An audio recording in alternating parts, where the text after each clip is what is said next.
Lá em Hebreus 9, 27 diz: E assim como aos homens está ordenado morrerem uma vez, vindo depois disto o juízo. Então, todos terão que comparecer diante do tribunal do soberano, do Criador de todas as coisas. Isso não tem jeito de escapar, tá? Você crendo ou não, aceitando ou não, estando preparado ou não, não tem jeito de fugir dessa realidade, tá? Então, nós precisamos conviver com isso. Agora, esse não é o objetivo principal da revelação de Deus ou da sua palavra, mas é para que cada um de nós entendamos a maneira melhor de viver. Não apenas no contexto pessoal, mas no contexto social. Qualquer pessoa que é contrária à lei, e essa lei é uma revelação de amor, tá?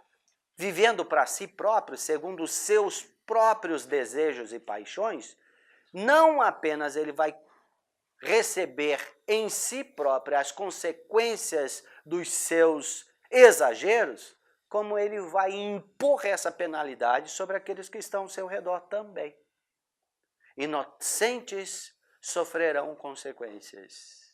Pessoas que não têm nada a ver com a situação sofrerão consequências, tá? Da mesma forma que, como por exemplo, acontece um incêndio. Não é? Às vezes quem causou ou provocou um incêndio vai fugir, não quer nem saber daquilo, mas quantos inocentes vão sofrer as consequências daquilo? Tanto os animais, que perecerão no processo, ou perderão seu habitat, como a própria vegetação que vai ser destruída, e casas podem ser queimadas, a fumaça inalada, e assim por diante. Nós não temos como medir as consequências de uma ação inconsequente. Tá? Isso é escolha moral. Por isso, nós precisamos atentar para isso. E tudo acontece na nossa mente. O que é que você anda pensando? Né? Veja lá a palavra Filipenses 4:8.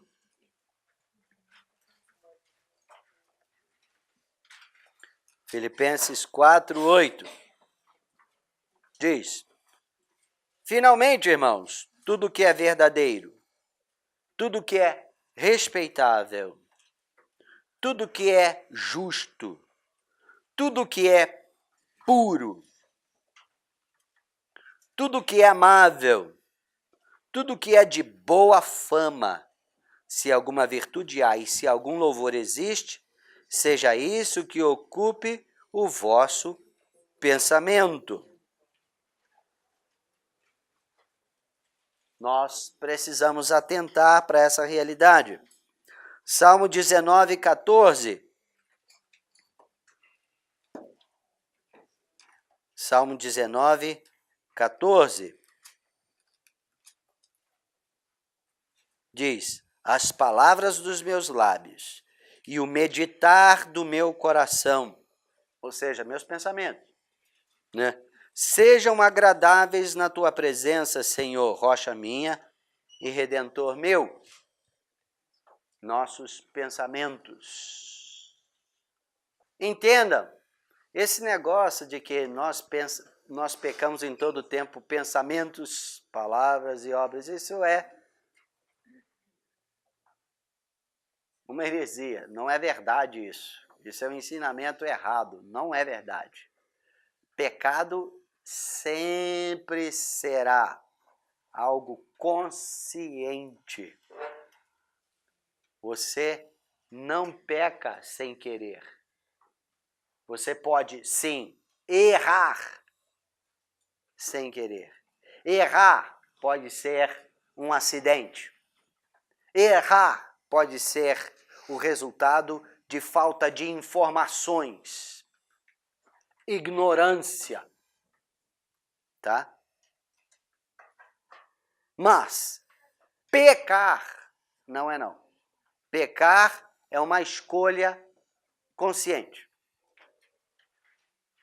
E se é uma escolha consciente, implica em responsabilidade moral, tanto diante de Deus como também diante do próximo. Quando eu tomo uma decisão consciente, mas não consumo essa decisão, não é isso que você perguntou? Por que ela não foi consumada? Hã? Ou porque não houve a oportunidade, depende de uma situação favorável, correto? Ou se envolve outra pessoa, a outra pessoa não aceitou, tá? E por isso ela não foi consumada. Ou porque você, na sua consciência, falou, calma aí, esse negócio está errado. Então você, o quê? Antes de consumar a situação, você arrependeu-se dela. E aí não a consumou. Aí nesse terceiro caso, a pessoa arrependeu-se dela e não a consumou, então ela neutralizou a situação, correto? Mas qualquer outra das situações que nós citamos, significa que no coração ela já concebeu aquela decisão. Ela já realizou. Ela já teria feito. Então, vamos supor, a pessoa tem lá a decisão de roubar um carro. Mas antes dele entrar no veículo, o sujeito chegou e caiu fora, sem nem saber que ele queria roubar aquele carro, né? Então, isso significa que ela não é um ladrão ou uma ladra? Não, não significa. Ela simplesmente vai achar uma outra oportunidade. Mas no coração, é roubo, de qualquer jeito. Então, Deus que olha o nosso coração sabe da situação, tá? Não se engane. Deus tudo vê, Deus tudo sabe, e Ele olha o nosso coração. Lembra de Provérbios 5, 21. Quantos caminhos do homem estão todos perante os olhos do Senhor, e Ele considera todas as suas veredas. 1 João 3,15. Quem odeia a seu irmão é assassino. Aí diz que matou o indivíduo? Não. Diz que odeia seu irmão é assassino. E muitas pessoas cometem assassinato através da atitude de indiferença. Da onde que vem aquela ideia, por exemplo, fulano para mim está morto. Então, no coração, o ódio terrenho contra aquela pessoa a eliminou da vida. E isso é uma situação consciente. Você eliminou a pessoa. Você talvez não tenha eliminado-a literalmente por causa das consequências que a lei traria sobre você no fazer isso. Mas se não há temor da lei, a pessoa fica livre para fazer. É o que acontece nos interiores, onde não há lei para refrear o mal.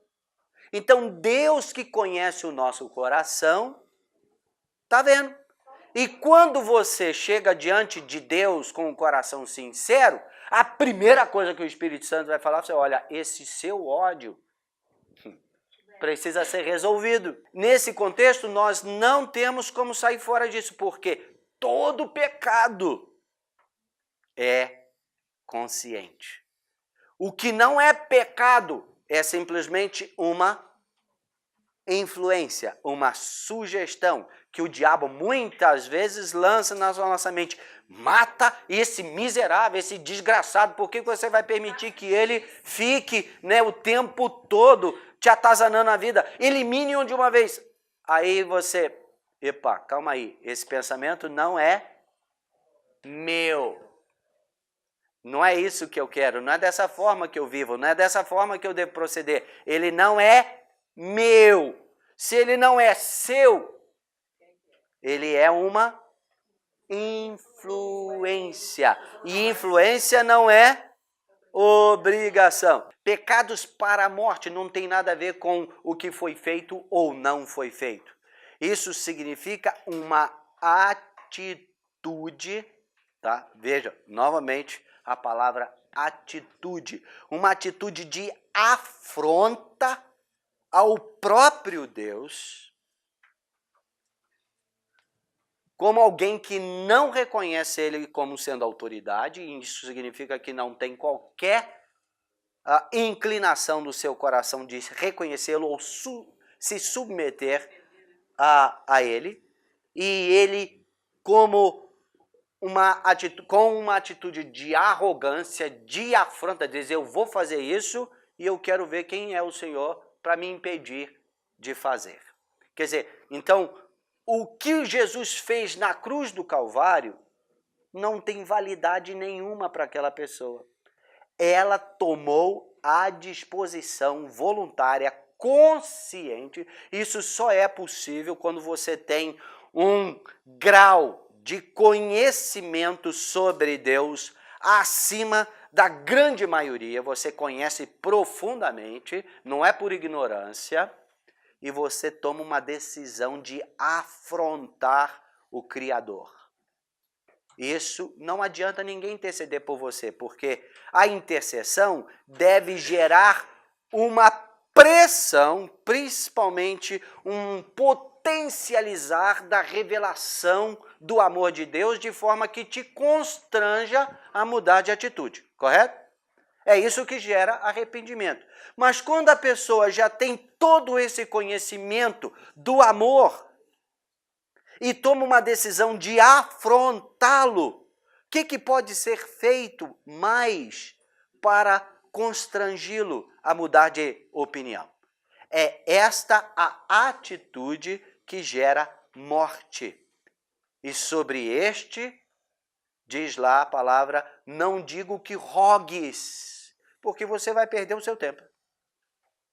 A pessoa tem a indisposição de arrependimento ou de mudança. Não tem jeito. É diferente o contexto. Agora, preste atenção aqui. Há uma grande diferença entre o contexto das leis sociais e a lei de Deus. A lei de Deus tem por objetivo não apenas produzir a paz e a harmonia social, mas detectar, tá? Diferenciar quem você é como pessoa diante dele, porque Deus te chamou para andar com ele. E aí, nesse contexto, o seu coração é muito importante nesse processo. Ele precisa ser puro e santo. No contexto social, a lei não é feita para indivíduos, mas para a sociedade. E quando a sociedade, quer dizer, a lei, os magistrados tomam uma decisão, é com o objetivo de trazer justiça pública. Então, se a pessoa apenas teve a intenção, mas não fez, isso não afetou a sociedade. Então, não exige uma reparação pública. Mas não significa que aquele coração é de Deus. Entende a diferença?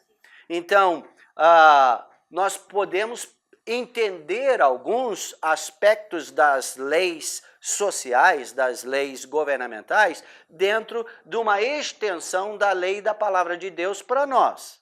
Mas é só uma extensão. Mas a lei, a sociedade, o magistrado, a polícia, o juiz não conhece o coração. Então ele só pode julgar aquilo que é fato. Mas Deus conhece tudo.